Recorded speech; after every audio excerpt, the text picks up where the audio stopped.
Allez, aujourd'hui, on replonge dans le monde si poétique et philosophique du Petit Prince. On le suit dans son voyage d'astéroïde en astéroïde, où il croise toute une série de grandes personnes, chacune incarnant à sa manière une certaine absurdité du monde adulte. Mais alors, qu'est-ce que ces rencontres nous apprennent vraiment sur nous-mêmes ? Voilà la phrase qui résume tout en fait. C'est à travers ce regard d'enfant, un regard pur, sans filtre, que la logique parfois étrange des adultes nous est révélée. Gardons ça bien en tête parce que c'est la clé pour comprendre ce qui va suivre. Juste avant de rencontrer notre homme d'affaires, le petit prince fait une petite escale. Une escale assez courte, mais qui va le laisser, complètement perplexe. C'est ici qu'il se heurte pour la première fois à une logique d'adulte qui tourne en rond, un cercle vicieux qui semble à la fois parfait et parfaitement insensé. Le dialogue est lunaire. Que fais-tu là ? Je bois. Pourquoi bois-tu ? Pour oublier. Pour oublier quoi ? Pour oublier que j'ai honte. Honte de quoi ? Honte de boire. C'est une boucle sans fin, une vraie prison mentale, une logique fermée sur elle-même. Mais ce que le prince ne sait pas encore, c'est que ce raisonnement absurde n'est qu'un avant-goût d'une absurdité encore plus grande. Et ça nous amène à la planète suivante, celle de l'homme d'affaires. Si le buveur était piégé par la honte, cet homme, lui, c'est l'incarnation de l'ambition vide. C'est aussi un homme sérieux, mais d'une façon qui va déconcerter le petit prince encore plus profondément. Imaginez la scène.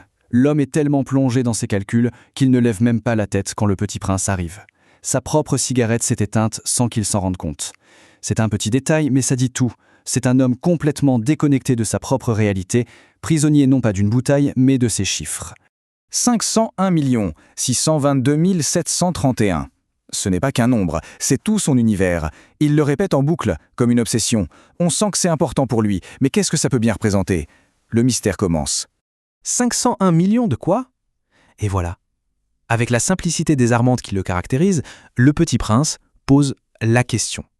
La seule qui vaille en fait. Une question que l'homme d'affaires, dans son immense sérieux, n'a visiblement jamais pris le temps de se poser. Et c'est là que toute sa belle logique commence à se fissurer. Alors, décortiquons sa logique, si on peut appeler ça comme ça. Il compte des étoiles pour les posséder. Il les possède pour être riche.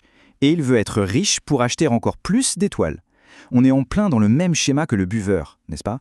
Le buveur boit pour oublier qu'il boit, l'homme d'affaires possède pour posséder davantage. Les deux sont pris au piège d'une logique qui tourne à vide. Et c'est à ce moment précis que le débat commence vraiment. Pas un débat de chiffres, non, un véritable choc des philosophies. Le petit prince, avec sa sagesse toute simple, va carrément remettre en question la définition même du verbe posséder. Mettons les deux visions face à face. D'un côté, on a l'homme d'affaires. Sa possession est abstraite, stérile, des chiffres sur un papier mis dans un tiroir. Ça ne donne rien en retour. De l'autre, le petit prince. Sa possession à lui, elle est vivante. Arroser une fleur, ramoner des volcans, ce n'est pas une transaction, c'est une relation, un soin, une responsabilité. Tu ne peux pas cueillir les étoiles. La phrase est d'une simplicité et pourtant d'une profondeur incroyable. Le petit prince expose l'absurdité totale de la prétention de l'homme d'affaires. On ne peut pas vraiment posséder ce qu'on ne peut pas toucher, ce dont on ne peut pas prendre soin. Pour le petit prince, cette possession est une pure fantaisie. Poétique peut-être, mais pas très sérieuse. Et voilà, on touche au cœur du message. La vraie possession, ce n'est pas un titre de propriété. C'est un acte de soin. C'est être utile à ce que l'on possède. C'est une relation, pas une simple acquisition. C'est une responsabilité, bien plus qu'un droit. Alors maintenant que le petit prince a posé sa propre définition de la possession, il se retourne vers l'homme d'affaires. Et là, attention, il ne va pas lui poser une autre question. Il va juste prononcer une phrase. Une toute petite phrase qui va faire s'écrouler tout l'univers de cet homme si sérieux. Mais tu n'es pas utile aux étoiles. Voilà, c'est dit. En 6 mots, le petit prince vient de réduire à néant toute l'existence de l'homme d'affaires. Sa vie de calcul, son obsession de l'accumulation, tout ça est révélé pour ce que c'est, une activité sans aucun sens, parce qu'elle ne sert à rien, ni à personne, et surtout pas aux étoiles qu'il prétend posséder.